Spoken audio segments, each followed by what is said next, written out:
ছোট যে কখন জল আনতে গেল, কেন যে এখনো আসছে না? এইদিকে যে আবার বেলা হয়ে গেল, এইদিকে যে আবার মাঠে যেতে হবে।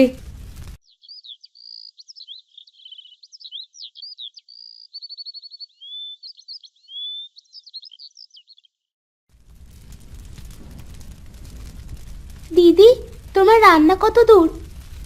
ছোট, এসেছিস তুই? এই তো, আমার রান্না প্রায় শেষের দিকে। যা তো, গিয়ে দেখ লোকটার ঘুম ভাঙলো নাকি। হ্যাঁ দিদি, যাচ্ছি।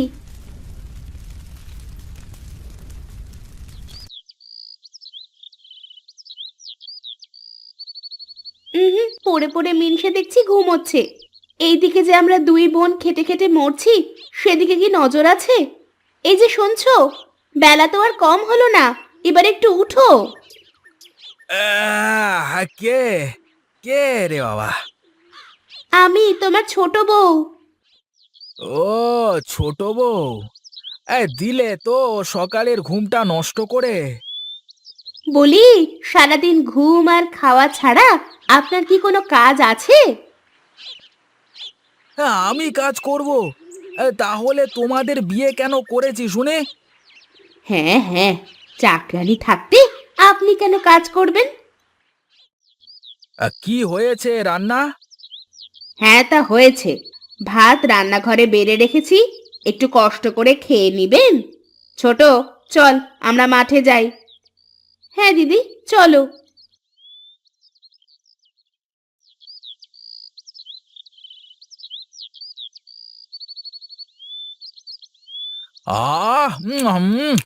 কি শান্তি! শুধু খাওয়া আর ঘুমানো। আহা আহা! উম আমার বড় বউয়ের হাতের রান্নার কোনো তুলনাই হয় না বাবারে। কি সুস্বাদু! আহা!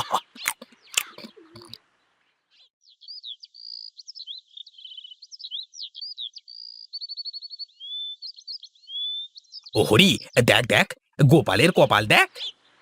হ্যাঁ রে, এই গোপালের কপাল আছে বলতে হবে। এই বউ দুটো কিভাবে মাঠে সব কাজ করছে।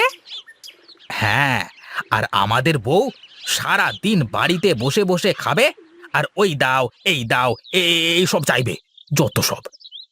এই শুধু কি তাই, এই পাড়ায় পাড়ায় গল্প করে বেড়ায় আমার স্বামী ভালো না, আমার স্বামী এটা দেয় না ওটা দেয় না। যত সব ন্যাকামি, সিরিয়াল দেখে দেখে এইসব হচ্ছে। আর যদি গোপালের মতো কপাল হতো, তাহলে কতই না ভালো হতো। এই সবই কপাল, বুঝলি নিতাই, সবই কপাল। হ্যাঁ রে হরি, কপালে যদি আজ এমন একটা লক্ষ্মী বউ থাকতো, তাহলে বাড়িতে গিয়ে অন্তত শান্তিতে এক গ্লাস জল খেতে পারতাম। এই চল, আফসোস করে আর কি হবে, আমাদের কাজ আমরাই করি গিয়ে।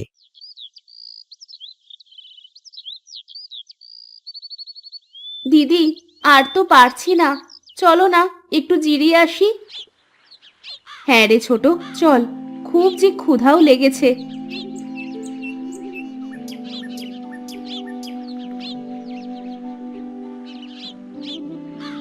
দিদি, শরীরটার ভেতর ভালো লাগছে না গো। কেন রে ছোট, কি হয়েছে? কেমন যেন জ্বর জ্বর লাগছে। আচ্ছা ঠিক আছে, তুই খাবার খেয়ে এবার চারা গাছগুলো লাগাস, আমি জমি কুপোবনে। ঠিক আছে দিদি। নে, এবার খাওয়া শুরু কর তো।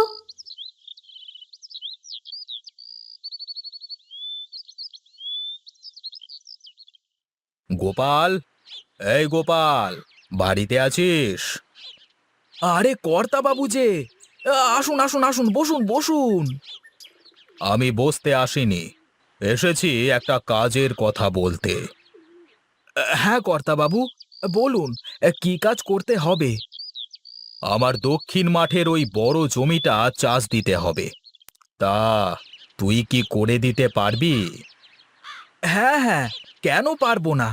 আপনি কোনো চিন্তা করবেন না, কালকে আপনার জমি চাষ করা হয়ে যাবে। হ্যাঁ, তা তো হবে। তোর যে দুটো বউ আছে। হ্যাঁ, ওই আর কি, ওপরওয়ালার দান। তা তুই যা বলেছিস। আচ্ছা, এই ধর তোর টাকা। শোন, টাকা তো নিলি, কাজ কিন্তু ঠিকঠাক করে দিতে হবে, ঠিক আছে? সে নিয়ে আপনি ভাববেন না, আপনার কাজ ঠিক হয়ে যাবে। দিদি, কাজ তো শেষ। চল, এবার বাড়িতে ফেরা যাক। হ্যাঁ রে ছোট, চল। আমাকে আমাকে কিছু খেতে দিতে পারবে মা? খাবার খাইবেন? কিন্তু আমাদের কাছে তো শুধু ভাত আছে, তরকারি নাই।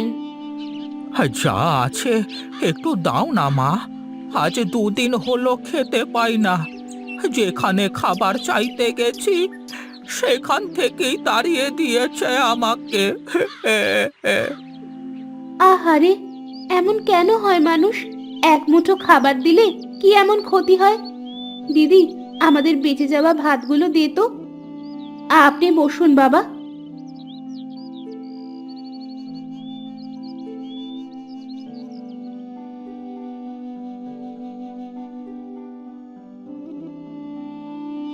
তা মা, তোমাদের দেখে মনে হচ্ছে মাঠে কাজ করছিলে। হ্যাঁ বাবা, আমরা দুই বোন মাঠে কাজ করে সংসার চালাই।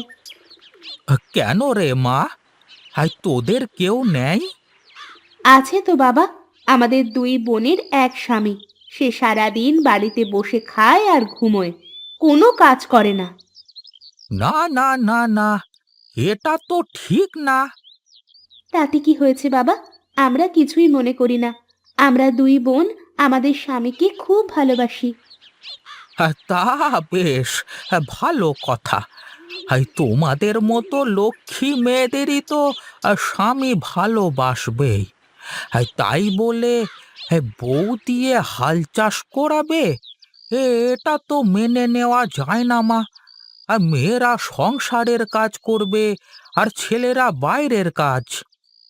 আমাদের স্বামী যে কুঁড়ে বাবা, কোনো কাজ করতে চায় না। কি করব, বাধ্য হয়ে আমাদেরই কাজ করতে হয়।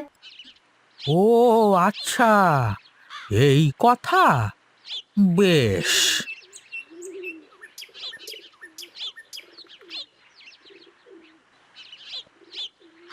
এটা এটা রাখ মা, তোদের স্বামী যদি তোদের কথা না শোনে, একবার এই লাঠিকে বলবি, লাঠি দেখা তোর জাদু।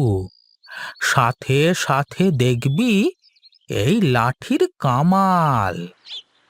ধন্যবাদ বাবা। এখন আমরা আসি। ওইদিকে বাড়িতে গিয়ে যে আবার রান্না করতে হবে। চলো দিদি।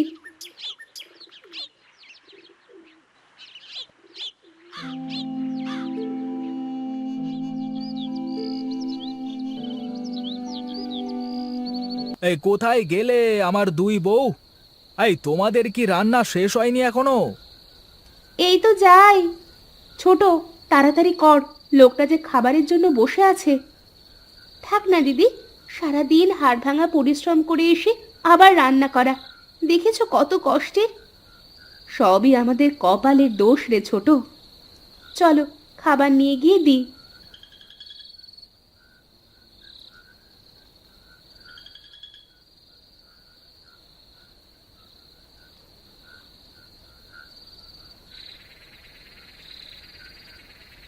শোনো, গ্রামের কর্তাবাবু এসেছিল, কাল তার দক্ষিণ মাঠের ওই জমিটা চাষ করে আসতে বলেছে। আমরা পারবো না। কি, পারবে না মানে? ছোট শরীরটা ভালো না গো, তাই পারবে না বলেছে। বলি কি, তুমি এবার কিছু কাজ কাম করো। এইভাবে আমরা দুই বোন আর কতদিন সংসার চালাবো বলো তো? কি, এই গোপাল করবে কাজ? না, এটা মোটেও সম্ভব না।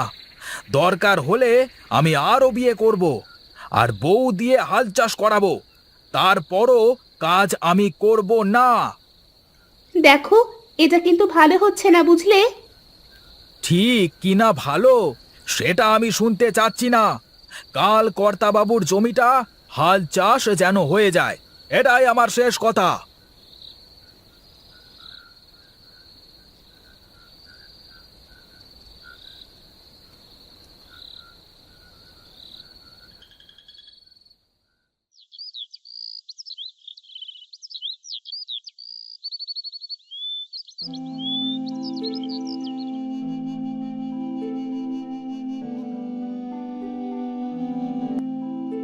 আমি আর পারছি না দিদি।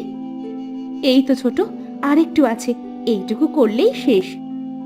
হ্যাঁ রে দিদি, সেই সকাল থেকে লাঙল টেনেই চলেছি, জল তৃষ্ণা পেয়েছে খুব। আচ্ছা, এইটুকু টেনে তারপর একেবারে বাড়িতে গিয়ে জল খাবার একসাথে খাবো। ঠিক আছে।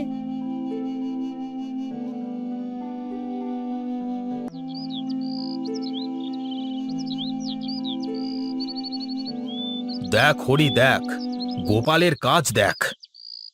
হ্যাঁ কর্তা বাবু, এই গোপাল না এই বউ দিয়ে হাল চাষ করায়। গোপালের কপাল আছে বলতে হবে। হ্যাঁ তা বলতে পারেন।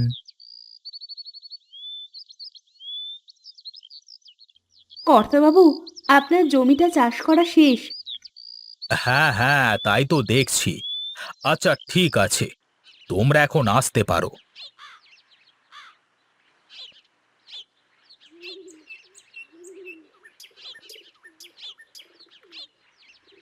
কি, কে আপনি? আমি কে মানে? তোমরা কারা? আর আমার বাড়িতে এসে বলছো আমি কে? তোমার বাড়ি মানে? দিদি, ওই মিনিষে মনে হয় আবার বিয়ে করেছে। দিদি, আমাদের কপাল পুড়লো। হায় হায়, বাবা আমাদের এ কেমন ছেলের সাথে বিয়ে দিয়েছে দিদি। মানে কি, তোমরাও এই বাড়ির বউ? হ্যাঁ, আমরাও এই বাড়ির বউ। এখনই দূর হ আমাদের বাড়ি থেকে। আরে আমার বাড়িতে কে থাকবে আর কে যাবে সেটা আমি সিদ্ধান্ত নেব। এখানে তোমাদের সিদ্ধান্ত চলবে না। বলি, আমাদের দুই বোনের বিয়ে করে হাল চাষ করাচ্ছ, এখন এটাকে দিয়ে কি করাবে? আহ বউ, আরে তোমাদের কষ্ট দেখে তো আমি বিয়ে করলাম। তোমরা সারা দিন মাঠে কত কাজ করো, আবার বাড়িতে এসে রান্না বান্না করো। এই জন্য তোমাদের দিকে তাকিয়ে আমি আর একটা বিয়ে করেই ফেললাম। অনেক হয়েছে, আর না, আমরা আর মাঠে হাল চাষ করতে পারবো না। হাল চাষ না করতে পারলে এই বাড়ি থেকে এখনই বের হয়ে যা। তাই নাকি? দিদি, এই মিনসেকে এবার ঠিক করার সময় চলে এসেছে। হ্যাঁ রে ছোট, কোথায় কোথায় সেই লাঠি? লাঠি, এইদিকে আয় তো, আর দেখা তোর জাদু। ওরে বাবা রে, ওরে মরে গেলুম রে, ওরে পেঁদাচ্ছে কি, ওরে বাবা রে, ও আমাকে বাঁচাও, এ কে আছো, আমাকে বাঁচাও। ওরে বাবা। অনেক হয়েছে, এবার থেকে তুমি কাজ করে নিয়ে আসবে আর আমরা বসে বসে খাবো। আর যদি তা না করো, নিয়ে আসবো নিয়ে আসবো, আগে আগে এই লাঠিকে থামাও। ওরে বাবা রে, কি মারছে। ও ও বাবা। ঠিক বলছো তো? আরে হ্যাঁ হ্যাঁ, ঠিক বলছি ঠিক বলছি। লাঠি, আয় এদিকে। বাঁচলাম। ওরে বাবা রে। বউ, এখন থেকে তোমরা যা বলবে আমি আমি তাই শুনবো। ও বাবা রে, উদুম মারলো। একেই বলে মারির ওপর কোনো ওষুধ নাই।